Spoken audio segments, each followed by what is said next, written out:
CardMRI nagsagawa ng panaghihiyu sa exposure tour program upang palakasin ang mensahe na puksain ang kahirapan. Noong nakaraang Marso 26 to 29 ay isinagawa ng CardMRI katuwang ang CardMRI Publishing House Inc. ang panaghihiyu sa CardMRI Exposure Tour program na ginanap sa Iloilo. Naging kalahok sa nasabing programa ang mga mamamahayag mula sa Iloilo, Laguna, Mindoro, Aklan at Capiz.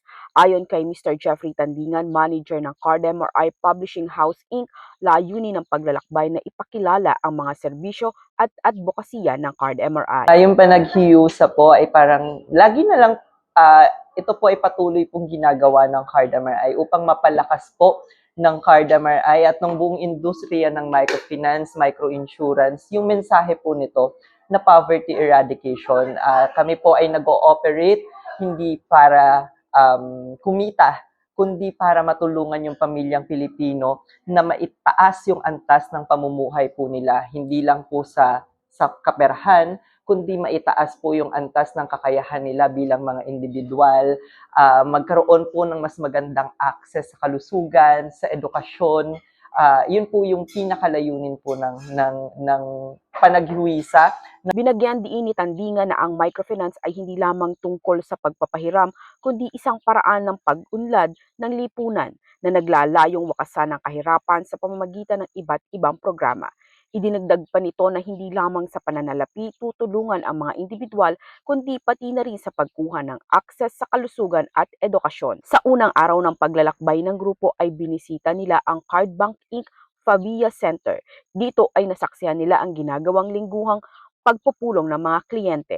Kasabay nito ang pagbibigay ng gabay at kaalaman tungkol sa pananalapi at kalusugan. Pagkatapos nito ay nakapanayam ng mga mamamahayag ang mga miyembro ng Cardbank Inc. na marami sa kanila ay nagsabing na bago ang kanilang buhay dahil sa tulong puhunan na ipinagkaloob. Bumisita rin ng grupo sa opisina ng CardMRI sa Haro, Iloilo, kung saan nakapanayam ng grupo si Mr. Gabby Quirol, ang Regional Director ng tanggapan.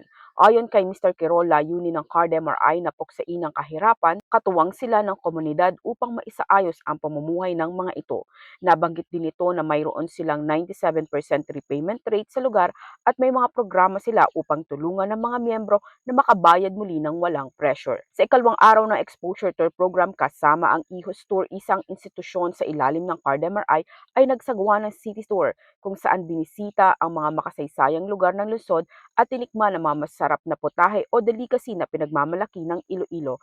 Layunin din ng CardMRI na makatulong sa pagpapanatili ng kultura at kabihasnan ng mga lugar na mayroon silang mga miyembro at kliyente. Kita rin ng grupo sa taping ng Kusinerang Bulag, paparating na pelikula ng Bente Production, isa pa ring institusyon ng CardMRI. Sa huling araw na saksihan ng grupo ang aktwal na paggawa ng tinapay na biskotso at pagluluto ng KBL o Kajos Baboy Langka na pawang delikasi ng Iloilo. Sa pagtatapos ng programa, pinasalamatan ni Publishing Manager Jeffrey Tandingan ang lahat ng mga nakilahok sa nasabing paglalakbay, gayon din ang mga tanggapan at institusyon na nakatuwang nila upang maging posible at maayos ang nasabing aktibidad.